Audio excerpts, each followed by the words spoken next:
not afraid, for this is my true form, given shape and shown to you by the allowance of God.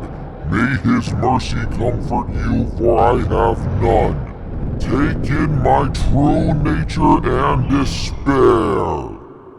And that's how we wrap up the Dark Matter trilogy. What? Being a Kirby fan these days is so great. First 3D Kirby game came out last year and is now the best-selling game in the series. One of the best games is being remade, and coming out next week with extra content, they made a game about Kirby being fat.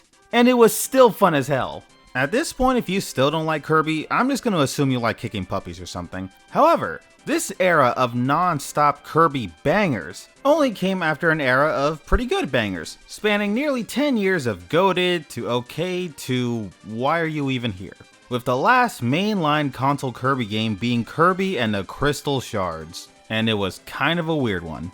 Now, I could talk in depth about everything that made it weird, like how in World 5 it starts off as a regular ice world, only to be like, oh hey, look at that, it's a friendly factory.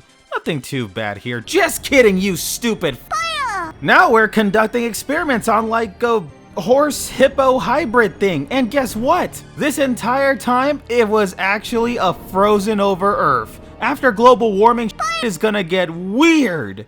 But I'm not gonna do that. Mostly because I'm lazy and want to get to Pikmin videos already, but also since Nintendo actually made one of the best directs of all time and the expansion pass is finally worth it, if nothing else for my girl Birdo alone, I'm actually going to encourage people to play this the quote-unquote right way for once. Which means not spoiling every detail and just focusing on the main 3 things I feel makes this game different from the usual suck and spit. This game is now officially in 3D, and I say that in the loosest possible terms. Rather than go for real 3D like every other franchise was trying to do, HAL Laboratories decided to keep the gameplay the same but make the environments 3D. To be fair, this does look neat, and not a lot of games really did this afterwards, but tell me Kirby fans didn't feel gypped seeing Mario, Zelda, and Donkey Kong get real 3D games while Kirby got one 3D minigame. Even if it was good enough to get remade 22 years later, but that's not the point. Arguably the best thing about Kirby is how they can use anything as a weapon and people will just completely eat it up. Like, look at the memes about sand. It's rough, coarse, and it gets everywhere, yet people saw it as the second coming of Christ. Possibly because they thought it was a 69th ability, but you know, it's not. Then the developers of this game looked at Bomb, looked at Fire, and dared to ask, why not both? 7 abilities you can combine in whatever way you want. That's 49 different combos. Are they all winners? Hell no. Are most of them used for these collectibles that manage to be the literal worst of all time? Absolutely. But are they fun? Fire! Yeah, they are.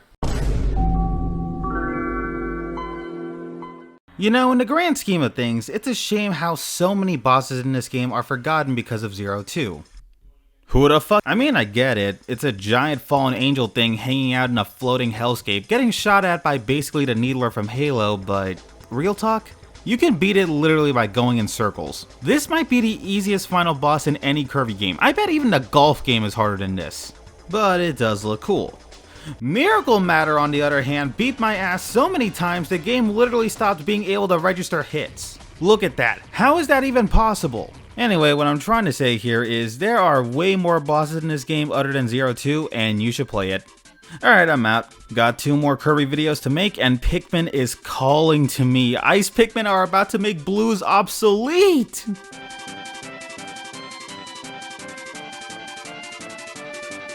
Sydney Erskine North, nicht ist. Dann fährt er auf wieder